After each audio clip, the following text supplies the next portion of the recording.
toi, j'espère que tu vas bien. Ici, je vais faire un parallèle entre le voyage du fou, qui est la traversée de tous les arcanes majeurs, et le voyage du héros comme schéma narratif.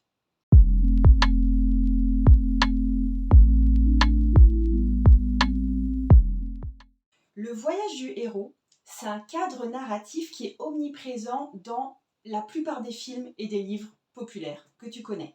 Je parle des films de Disney, je parle des films de super-héros, je parle de grandes œuvres comme Harry Potter, Les Seigneurs des Anneaux, etc. Et le voyage du fou, c'est le voyage de ce fou-là à travers tous les arcanes majeurs. C'est décrit comme une espèce d'archétype d'histoire, un schéma, une série d'étapes que notre fou va suivre pour découvrir son vrai moi, découvrir sa vocation, découvrir le sens de sa propre vie. Donc, dans cette vidéo, je vais te présenter 3 cartes clés dans ce voyage du fou et je vais te montrer à quoi ça va pouvoir te servir dans ta vie à toi. Toujours le tarot clé comme analyse de notre propre vie. Et aussi, ce que je vais faire dans cette vidéo, c'est que j'ai une nouveauté à te présenter, complètement gratuite, une offre complète à soi tout seul et ça va te permettre de te projeter dans autre chose, de faire ton propre saut du fou. Dans ma vie à moi, située où moi j'en suis, dans une histoire personnelle, en voyant ça à travers le voyage du fou, ça m'aide des fois à vraiment mieux saisir ce qui m'arrive, à voir ce que j'ai déjà traversé, à considérer aussi ce que je sais qui me reste à traverser. Et du coup, d'avoir ce cadre sous forme imagée, sous la forme des arcanes majeures, ça permet de donner aussi quelque part du sens aux défis et aux luttes que je peux traverser, en les voyant comme les étapes d'un voyage héroïque. Pour ce qui est vraiment du schéma narratif, le concept de voyage du héros, ça a été créé par Joseph Campbell, qui est une personne qui a travaillé en mythologie et qui a identifié un modèle commun à toutes les grandes histoires et tous les mythes à travers le monde. Et c'est effectivement, il y a un parallèle à faire entre ce voyage du héros qui a un arc narratif et le voyage du fou qui a un arc à travers des arcanes majeures qui sont des archétypes de vie. Campbell, en fait, il a constaté que chaque histoire de héros suit un schéma similaire. Peu importe la culture qui a créé cette histoire, peu importe l'époque où cette histoire a été créée. Et le concept du voyage du fou, comme celui du voyage du héros, ça trouve son origine dans l'idée que chaque histoire va suivre un modèle similaire dans ses grands axes. Peu importe la culture, peu importe l'époque. Les arcanes majeures du tarot, de la carte du fou à celle du monde, ça représente ce cheminement universel. Donc le voyage du héros, ça suit un héros qui part à l'aventure, qui fait face à des défis, qui subit lui-même une transformation personnelle et qui retourne chez lui avec une nouvelle sagesse ou avec un trésor. Donc il y a beaucoup d'exemples de héros dans des films que tu connais forcément et qui vivent dans un monde ordinaire avant d'être appelés à l'aventure. C'est Rose dans Titanic, c'est Aladdin dans Aladdin, c'est Walt dans Breaking Bad, la série. C'est le groupe de copains qui existe dans Stranger Things avant qu'il y ait des choses complètement dingues qui leur arrivent. C'est Beth dans Le Jeu de la Dame. Et dans le voyage du fou du tarot, le fou, c'est un personnage qui va sauter de carte en carte. Et certaines cartes, ça va plus être, plus que des événements, ça va être des personnages autour de lui. Et certaines cartes, par contre, vont être de vraies étapes. D'accord ? Le voyage du héros comme arc narratif, ça comporte 12 étapes caractéristiques. Le voyage du fou, pour le coup, on est face à 21 arcanes majeures si je ne compte pas le fou. Et ici, ce que je vais faire dans cette vidéo, c'est que je vais me concentrer sur 3 étapes principales, sur 3 cartes. Donc, première carte, le magicien. Le magicien, ici pour moi, va décrire le monde ordinaire où on a tout ce qu'il nous faut. On est possesseur d'un grand potentiel sans pour autant encore l'exploiter. Il y a une puissance latente et encore inutilisée. On a devant soi des épées, des deniers, une coupe et un bâton, mais il y a quelque chose, on est devant cette table et on n'en fait encore rien de particulier.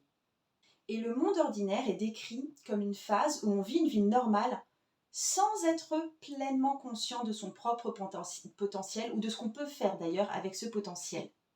Donc si je reprends les œuvres dont j'ai parlé tout à l'heure, c'est dans Titanic, tu as Rose qui est fiancée et qui est entourée de sa famille et qui entreprend un voyage avec cette famille. On a dans Aladdin, Aladdin est voleur à Bagdad, il a une tendance à être naturellement altruiste, il donne par exemple du pain à des enfants. On a Walt dans Breaking Bad, c'est vraiment un prof tranquille qui est quelque part un peu installé dans une routine pépère et il est en plus très bon en chimie vu qu'il est prof de chimie aussi. On a le groupe d'amis dans Stranger Things. Là, c'est un groupe d'amis, enfin voilà, ils ont 11 ans, c'est classique, ils font du vélo. Beth, dans le jeu de la dame, ça commence par simplement sa situation d'être orpheline et de s'embêter ou d'être coincée dans un orphelinat. Mais tu peux appliquer ça aussi à ta vie, à toi. Moi, je le vois, il y a de ça, avant 12 ans, avant la rencontre avec l'homme qui deviendra mon mari, j'étais mère de 3 enfants et j'étais dans une vie conjugale qui ne me convenait plus depuis longtemps et à laquelle je m'étais, je pense, dans une certaine mesure, résignée. J'étais définie avant tout par mon rôle de mère. Donc ça, c'est ma position du magicien. J'ai un gros potentiel et je suis dans une situation qui est, mine de rien, même si elle ne me plaisait pas, assez tranquille. Ou, pour moi aussi, avant vraiment de démarrer une aventure vraiment entrepreneuriale dans le tarot, j'étais thérapeute conjugale et j'avais une activité dont je vivais, mais tout juste. Et voilà, et ça stagnait là en fait. Et toi, à ce moment-là, pour cette carte du magicien, je veux que tu te poses ces questions-là. C'est dans ta vie, où est-ce que tu sens que tu as un potentiel dont tu fais rien en fait pour l'instant? Soit ta vie elle est tranquille, soit ta vie elle est tourmentée, mais tu sens que tu n'as pas pris pleinement acte du rôle que tu avais à jouer là-dedans toi-même. Deuxième carte, la carte des amants. La carte des amants, c'est l'appel à l'aventure. C'est la perturbation de la vie ordinaire par un appel à quelque chose de plus grand. Et ça peut, ici, tu le vois très bien dans avant, la carte d'avant les amants en fait. C'est la carte du pape où on a eu un enseignement, on s'est procuré un enseignement. Ça relève aussi d'un personnage aussi qu'on a pu rencontrer. Mais ici, dans la carte des amants, c'est tout d'un coup, je suis en vis-à-vis avec l'autre. Tout d'un coup, quelque chose s'impose à moi. Tout d'un coup, j'ai des choix à faire. Tout d'un coup, il y a quelque chose qui vient mettre de la pluralité dans tout ça. Donc, l'appel à l'aventure, c'est vraiment la perturbation de notre vie ordinaire par un appel à quelque chose de plus grand, comme je l'ai dit. Et ça peut se présenter sous forme de signes positifs ou négatifs. Quand je reprends l'exemple de Rose dans Titanic, c'est sa rencontre avec Jack, qui lui fait voir sa vie de façon tout à fait autre. Dans Aladdin, Aladdin rencontre Jasmine au marché. Walt dans Breaking Bad, lui, il a l'annonce d'un cancer. Et en même temps, de se dire qu'il doit continuer à subvenir aux besoins de sa famille sans forcément travailler, et qu'en plus, il va devoir payer des frais médicaux exorbitants. Donc ça vient faire disruption dans son quotidien de prof tranquille. Le groupe d'amis de Stranger Things, ça commence par ça. D'ailleurs, c'est Will, qui est un des membres de la bande, qui disparaît en premier dans le monde à l'envers. Tu vois, par exemple, pour toi, ça peut être, t'es appelé à revenir habiter chez tes parents pour un moment parce qu'ils ont besoin d'aide, ils sont atteints d'une grave maladie et du coup, ça va chambouler tout ton quotidien. Mais c'est quelque chose qu'on va subir, c'est quelque chose qui nous arrive et on est en mode, ok, bon, ben c'est du neuf. Pour moi, dans mon ancienne situation conjugale, c'était vraiment la rencontre avec mon futur mari. Ma voiture est tombée en panne. Il est venu dépanner ma voiture. Mais je veux dire, c'est parti d'un événement à la fois négatif, ma voiture était en panne, à la fois positif parce qu'il était venu et puis on s'est rencontrés à ce moment-là. Ou alors, quand il s'est agi de développer une entreprise autour du tarot, le point de rupture que ça a créé, donc j'étais relativement frustrée dans mon rôle de thérapeute conjugale parce que ça marchait pas autant que ce que j'aurais voulu, même si je mettais des choses en place. Ce qui s'est passé comme quelque chose de disruptif, c'est que mon conjoint voyait que je n'étais pas bien à cette époque-là et il m'a envoyé au Québec pendant 10 jours pour faire vraiment une rupture, pour créer une rupture, il m'a envoyé chez ma sœur.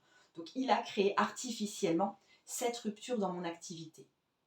Et pour toi, si tu veux te reconnaître ici dans cette carte des amants, tu peux réfléchir là maintenant ou tu peux réfléchir aux aventures qui te sont arrivées dans le passé. Ou est-ce que tu vois pour toi quelque chose qui est arrivé? J'aimerais bien que tu le fasses récemment, tu vois, et ça vient chambouler ton monde. Est-ce que c'est une rencontre avec quelqu'un? Est-ce que c'est le départ vers un certain lieu? Est-ce que c'est un accident qui t'est arrivé? Est-ce que c'est une lecture qui a provoqué une prise de conscience? Est-ce que c'est une nouveauté autre dans ta vie? Qu'est-ce qui s'est passé qui tout d'un coup fait le quotidien n'est plus tout à fait n'est plus tout à fait ce qu'il était? Et troisième carte que je voulais te montrer, c'est la carte du chariot. La carte du chariot, c'est vraiment la carte de franchir le seuil. Ça, c'est l'étape qui implique de volontairement quitter la sécurité du monde ordinaire pour s'engager dans l'inconnu. C'est l'étape où nous, on décide. Autant la carte des amants, c'était une situation relativement subie et inattendue, autant le chariot, c'est on décide de le faire. Rose dans Titanic, elle décide à un moment de braver l'interdiction familiale. Dans Aladdin, c'est Aladdin qui est emprisonné en fait suite à une accusation de vol injustifié et il décide de suivre un vieil homme hors de la prison, il s'évade pour aller vers la caverne aux merveilles. Mais lui, il fait ce choix-là. Walt dans Breaking Bad, il décide à un moment de fabriquer de la meth suite à sa rencontre avec Jesse. Le groupe d'amis dans Stranger Things, ils vont chercher Will et c'est à ce moment-là qu'ils vont tomber sur Eleven. Mais je veux dire, ils ont pris la décision de eux faire quelque chose en plus de la police. Donc il y a cette importance ici de faire le premier pas, d'agir, de s'engager pleinement dans un voyage qui va être transformateur finalement, même si à ce stade-là, on ne le sait pas encore vraiment. On ne sait pas vraiment à quel point ça aura un impact fort sur notre vie. Pour moi, dans mon histoire conjugale précédente, c'était ma décision de rencontrer mon futur mari et de prendre la décision de me mettre à vraiment fréquenter cet homme-là et de braver moi aussi certains interdits. Et en ce qui concerne mon parcours tarologique pro, c'est au moment où j'ai été en voyage au Québec, envoyée en voyage au Québec par mon homme, que je me suis mise à vraiment proposer des services en tarot et que j'ai commencé aussi volontairement à récupérer des mails autour de ce sujet-là très très spécifiquement, ce que je n'avais pas fait auparavant. Et si tu veux te poser la question pour toi de où est-ce que tu es dans cette carte du chariot, c'est dans ta vie. Où est-ce que tu es en train de prendre, ou peut-être que tu as déjà pris, la décision de faire quelque chose d'inédit et d'assumer cette responsabilité de faire des choses inédites et tu vas de se dire, allez hop, je tente le truc, je tente le truc. Donc ici, tu vois, avec ces trois cartes, donc avec le magicien, les amants, le chariot, ce sont des étapes pour notre fou. Je t'invite à voir les changements et les défis de ta vie comme des appels à l'aventure, comme des appels à prendre ce voyage du fou. S'il n'y a pas de défi, s'il n'y a pas de malheur, s'il n'y a pas d'inattendu, il n'y a pas d'aventure à raconter par la suite. Une belle histoire, c'est pas une histoire où tout va toujours bien. D'accord? Et les histoires que je te raconte ici, qui sont mes histoires, qui sont par exemple mon histoire de mon démarrage dans l'entrepreneuriat tarologique ou mon histoire conjugale, c'est pas forcément des histoires qui commencent bien ou sur lesquelles il n'y a pas eu du tout d'aventure. C'est le fait d'accepter que il va y avoir des aventures qui fait qu'au final, on a peut-être une belle histoire à raconter. Donc, j'aimerais que tu te souviennes vraiment qu'une belle histoire, c'est pas une histoire où tout va toujours bien. Ça va te permettre de prendre du recul par rapport au malheur que tu peux vivre éventuellement. Donc ici, prends-le vraiment comme un encouragement à embrasser, à démarrer un voyage du fou ou à poursuivre ton voyage du fou si tu l'as déjà commencé pour découvrir ton potentiel et devenir l'héroïne de ta propre vie. Et donc, à ce sujet, j'avais quelque chose à te proposer qui est entièrement gratuit. Je te propose une nouvelle masterclass gratuite et je te mets le lien en dessous. Et cette nouvelle masterclass gratuite s'appelle le saut du fou. Sans surprise, c'est en gros comment passer de l'idée que tu as à l'action de mettre en place cette idée. Je suis très enthousiaste de te proposer ça. C'est une masterclass qui repose sur 2 vidéos principales. En tout, il y en a pour plus de 2 heures de contenu complètement gratuite avec un mouse e-book à remplir avec. Et en fait, en suivant le parcours narratif à travers les arcanes majeures du tarot, Tu vas voir aussi que chaque individu peut voir les défis et les étapes de sa vie comme des moments de transformation et de découverte guidés par les symboles et les enseignements du tarot. Donc le saut du fou, on va voir la carte du fou. On va aller en profondeur aussi dans la suite des deniers. On va étudier aussi l'as de bâton. Et comme je l'ai dit, tu auras vraiment un e-book d'accompagnement complet de 29 pages. Donc c'est vraiment un travail conséquent pour cheminer dans le tarot et pour toi de sauter là où tu as besoin, tu vois, que ta vie soit plus grande. Et je te souhaite une merveilleuse journée là-dessus. Je t'embrasse bien fort. Le tarot peut changer ta vie.